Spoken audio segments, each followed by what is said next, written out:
Hello. I'm trying something different this week. Today is Tuesday, and these are my Tuesday conversations with a freshman senior. I am I've been reflecting on this aging process, this being 63 years old, and wondering how to find my tribe of people. So I've got a rallying cry. I'm calling out. I'm looking for Black women who are over 50. Over 50 is fine. You can be 50 or 60 or 70 or 80 who are interested in joining a community with me that I am forming. I'm forming a community of women who are interested in talking about us and the situations that we find ourselves in at this stage and phase of life. My, I'm working on the criteria as to who can be in the community. Um, who might be interested in being a community with me. If you go to work every day and you've got a spouse, a partner, and you are working hard to, as the old commercial used to say, make the donuts. Time to make the donuts. Got to get up early. You the Fabergé lady, bringing home the bacon, frying it up in the pan, and never letting him forget he's a man. All of those things. This might not be the community for you because what I'm trying to do is find other, as I said, Black women who have done all of that, whether you've done it or not. You're at this phase of life where you're just like, man, can I just kick back? Can I relax? As the hip hop said, can I kick it? And the answer is yes, you can. But I this week have run across people, and over the past week since I last recorded, ran into a couple of women I spoke to who had lost their husbands. One has lost her husband 9 years ago, and another who lost her husband within the past month. And talking to them, they both seem to be doing just fine, and it reminded me that of the data that says that women generally will outlive their spouse. And then what do you do? What do you do, sis?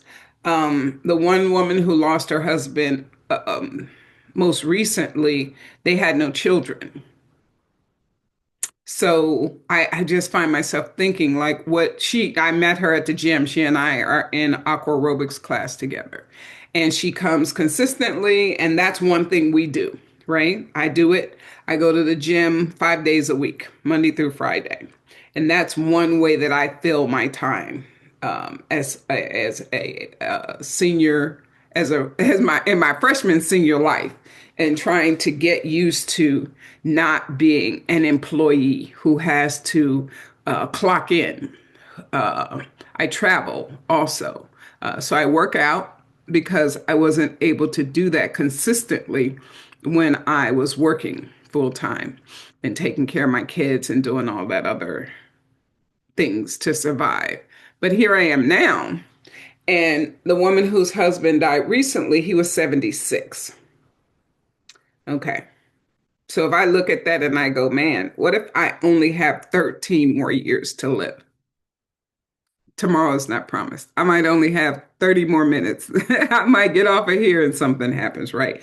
But as I plan and I think about the future, I think about what do I want to do with my life? How do I want to spend my last days on this earth? I feel like I've donated, I've volunteered, I've shared my gifts um, in a lot of different ways. And in these days, as I have more days behind me than I have in front of me, I want to um, have some more joy, right? So it says, I saw something on Instagram, I think, or some social media that talked about having if you had your if you have 30 more years to live and you see your kids twice a year, that means you're only going to see your kids 60 more on 60 more occasions. Okay. And that could be your sibling. It doesn't have to be, you don't have to have children for that. You don't have to have siblings, right? Your friend or whatever. And I just find myself like that there's that equation that talks about how many hours are in a day, right? And then it multiplies them by how many, so how many hours have I lived if I've lived these 63 years? Um, I've got a lot of hours that I've put in, and these hours that are God is going to allow me to continue to stay here, I want them to be filled with so many of the experiences that I had to say no to when I was working full time, like visiting friends, visiting family, taking care of people, or checking in on folks that I didn't get I couldn't, I didn't get a chance to check on. When my mom got sick, I had a schedule. So visits to my mother when she was battling dementia and Alzheimer's revolved around my vacations at work. So we would have um, Thanksgiving break, we would have winter break, we would have spring break, and then the end of the school year. So at least those three of those four times, I would try to get down to Oklahoma. And this is, I'm thinking about her last years of her life when I was living in Massachusetts. And I would try to get down and spend some time with her. And it was hard to see my mother and her health deteriorate the way it did. Not, it wasn't her fault, right? And as her daughter, her only daughter, I had to um, you say put my big girl pants on and know that one day my time will come. One day my time will come, and I pray that that the people who care for me will be kind to me, will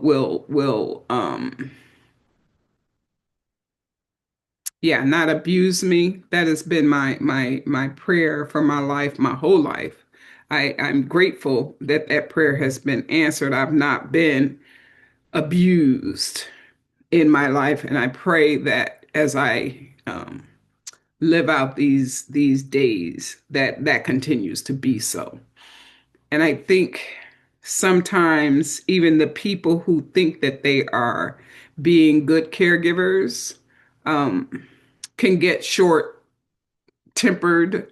You know, I met a woman this morning. I was talking to a woman this morning at the pool whose son is in a wheelchair. He's 41. He's got a degenerative neurological disease that does not allow him to walk. And his brother, who was 5 years older, passed from this same condition. So for this young man, he knows that his body is breaking down.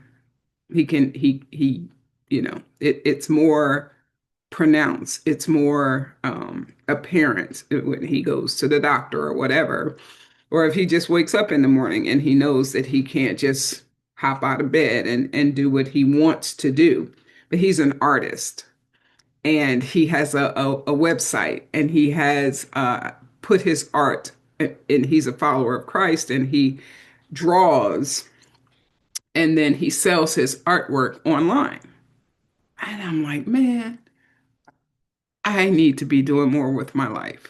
That story inspires me so much because although I am at this age, I am, by God's grace, continue to be temporarily able, as I heard it said once, because I don't know my body, you know, as they say, when you wake up and there's a soundtrack, when I get out of the bed, I've got some creaks in the old bones and such, but I can get up and move. and I can get up and get in my car, and my brain is still clear enough that I can make my way to the gym. I can afford a gym membership. I'm at the YMCA, national chain, right? I pay $53 a month to go to the gym, to the Y. And that allows me to take as many classes as they offer. I mean, they have some paid, but why would I pay for some more when I can't participate in all of the ones that they offer. I have this on Tuesdays. I attend participate in Body Combat, which is my new. This is not in the water. It's because I was like, I want to diversify my workout even so that I'm working different parts of my body. When I'm swimming, I'm using one part of my brain. When I am doing aqua aerobics, I'm using one part of my body. And when I'm doing body combat, I'm using a different muscles and I'm working my body. And this came to me because one of the women that teaches the aqua aerobics class, she will do jumping jacks, and then she'll say, instead of the regular jacks where your legs are out and your arms are out, this time, oh man, what she call them? Jacks. So you put your arms out and your legs together, and then do the opposite when you go down. Put your arms down and your legs out. And so that takes works a different part of your brain. Sometimes she'll have us where we are moving this hand this way and this hand that way, right? Instead of constantly doing the same thing. And those are the types of things as I get older that I appreciate.